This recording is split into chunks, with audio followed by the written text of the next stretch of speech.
ইশারা করে ডাকছে, এই ছেলে এদিকে আয় বাবু, এদিকে আয়। যেই না ইশারা করে ডেকেছে, কি রে কাঁদছিস কেন?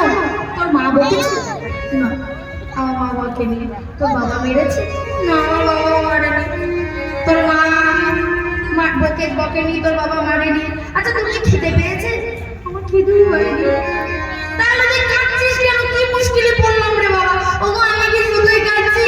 আমার মন্দিরে গিরিধারী আছে, গিরিধারীর সেবার জন্য প্রত্যেকদিন গুরুদেব আমায় ভিক্ষে করতে পাঠায়। আজকে বৃষ্টির জন্য কেউ ভিক্ষে দেয়নি। এই জন্য কাঁদছিস? দাঁড়া দাঁড়া দাঁড়া, হ্যাঁ রে কতগুলো চাল নিয়ে গিয়ে তুই তোর গুরুদেবকে দিস? বেশি নয়, 21 মুষ্টি। আচ্ছা আমি দিলে তুই নিবি? কি মজা কি মজা, তুই আমায় দেবে? হ্যাঁ আচ্ছা নিয়ে যা। এমন সময় বলছে দাসী ওকে ভিক্ষেগুলো এনে দাও। আর যেই না দাসীকে ডেকেছে অমনি আজকে দাসী ভেতর থেকে ভিক্ষে আনছে। মহাজন বলে দেখো আজ থালা ভর্তি করে ভিক্ষায় দিল, করে ভিক্ষায়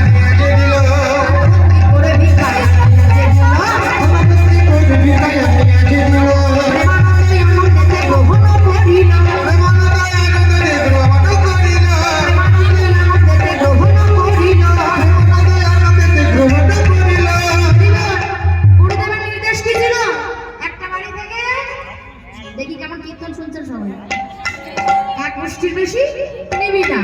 আর একটা বাড়িতে কি করলো? 21 মুষ্টি নিয়েছে। মহাজন বলে দেখো ভুলিয়া যে গেল সে তো গুরুর